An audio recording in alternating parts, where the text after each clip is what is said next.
Tens of thousands of people took streets over the weekend in cities across the globe to protest the Israeli assault on Gaza. In France, tens of thousands of people marched in the streets of Paris. In London, thousands filled Trafalgar Square. In Pakistan, security forces used tear gas and batons to repel protesters who tried to attack the U.S. consulate in Islamabad. A protest in the Belgian capital of Brussels drew 30,000 people. In Manila, Philippines, policemen used shields to disperse students protesting outside the U.S. Embassy. In Spain, as many as 100,000 people attended rallies in Madrid and the southwestern city of Seville. In Beirut, Lebanon, an estimated 2,500 Lebanese and Palestinians gathered to demonstrate in Damascus, Syria. Demonstrators accused Arab leaders of being complicit in the Gaza assault. Here in this country, several thousand protesters in Washington gathered in a park across the street from the White House, and in New York, demonstrators gathered in Times Square. Some of the protests have been organized by Jewish groups who are speaking out against Israel's actions. Today, we're joined by two Jewish women for peace. Dorothy Zellner, a Jewish activist here in New York, one of 15 Jews who've signed a call for a protest in front of the Israeli Consulate today at 5:30. And joining us on the phone from Toronto is Judy Rebick. She's the chair of Social Justice and Democracy at Ryerson University. She organized a sit-in comprised of Jewish Canadian women at the Israeli Consulate in Toronto. We welcome you both to Democracy Now! Judy Rebick, let's begin with you. What did you do? What was your protest and why in Canada?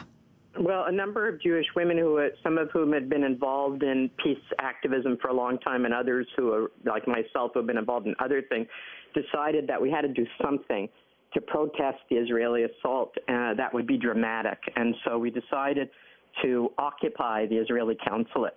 We knew we'd be arrested, and that was, the intention, that we draw attention to the fact that this assault on Gaza is something so terrible that we're willing to put our reputations and our freedom on the line. And a number of us are fairly prominent in Canada. Most of the women there had never been arrested before. So it was something fairly dramatic, and it got a lot of coverage. We went in one by one because security is quite high. We sat down, announced that it was a protest, and, they told us we'd be arrested if we didn't leave. We knew that. And about 2 hours later, we were handcuffed, arrested, put in a paddy wagon, but they let us go. And it's really had a big impact. I think the fact, Israel doesn't listen to world public opinion at all as long as they have the support of the American government. But I think the fact that more and more Jews are speaking out against Israel may just have an impact. And I know that we've been getting emails and calls from all over the world asking us what we did, how we did it, and people feeling encouraged. Because if you're engaged in the Jewish community, it's very difficult to speak out against Israel. And so one of the things we did was appeal to other Jews who we know disagree with what Israel's doing to speak out. And can you explain, Dorothy Zellner, what you're doing here in New York? Yes, several Jews have gotten together and issued a call to Jews in the city of New York to demonstrate and show this is intolerable. We cannot take it anymore. We're heartsick in two respects. We're paying for it, and they supposedly are doing it for us. And we are not going to let them do it for us without saying no.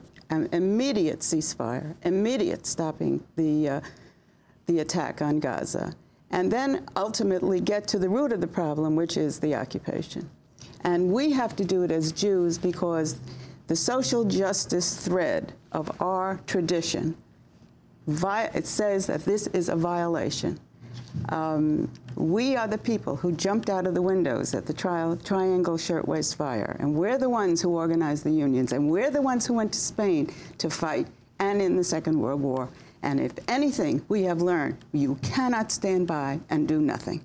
So we as Jews have to say to this country that claims to represent us, stop, stop. This is a humanitarian disaster. And you're going to the Israeli consulate over between 42nd and 43rd on 2nd Avenue today. Yes. What will be your major statement there? Well, the major statement will be what I just said, an immediate cessation and withdrawal from Gaza. Are you taking on the most powerful lobby for Israel in this country, of course, is AIPAC, American Israel Public Affairs Council Committee. There's growing other organizations, J Street Project, others, Israeli Policy Center, Friends of Peace Now. Do you think they're changing the dynamic? I think it will change the dynamic.